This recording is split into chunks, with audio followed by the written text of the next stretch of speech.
Magandang araw dul. So study po tayo sa ating siling may lapnos po mga idol. So ang lapnos pala ay isang sakit nga delikado mga idol.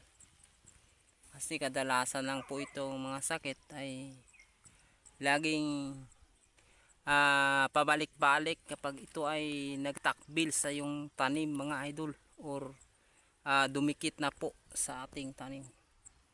So bihira pala to makontrol ng ating mga chemicals. Mas lalong mapagastos lang po tayo nito, pero tiis lang tayo kasi alam nyo idol, bago pa tayo, wala tayong masyadong maraming idea. Basta mga bago pa mga ka-farmer.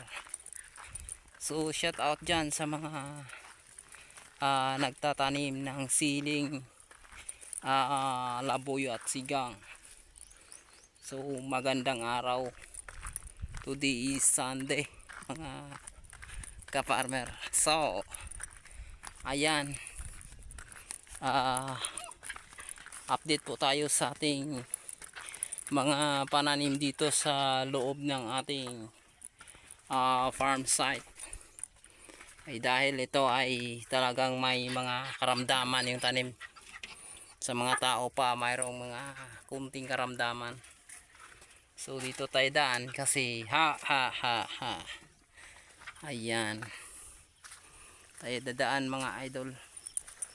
Sana all ay hindi tayo masyadong matamaan ng lapnos, kasi ito ang sakit na to mga idol ay madelikado pala ito mga idol, kasi pabalik-balik lang po ito sa ating tanim.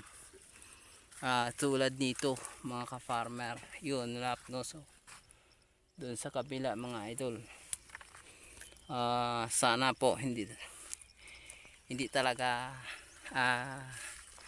lumaka dito sa ating farm o sa ating mga di masyadong dumami, kasi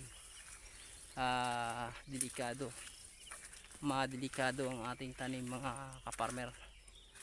Dahil ito ay talagang sakit na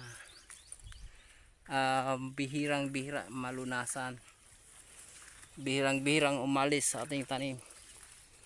Ayan, so kailangan tayo, kung dumami naman talaga to ay nakakabawi na po tayo sa ating gastos, kasi grabing gastos dito dul sa ating tanim nga siling labuyo. Yun kaya nga bumalik yung bunga dahil sa ating malaking o maraming effort at saka buslot or butas ang ating busa dito. So shout out dyan sa naglabuyo. So take note sa inyo, kapag tayo ay ang area natin na labuyuan ay mayroon ng sakit na lapnos, take note po, wag na wag nyong alagaan ulit, kasi ito ay kahit anong chemical hindi talaga to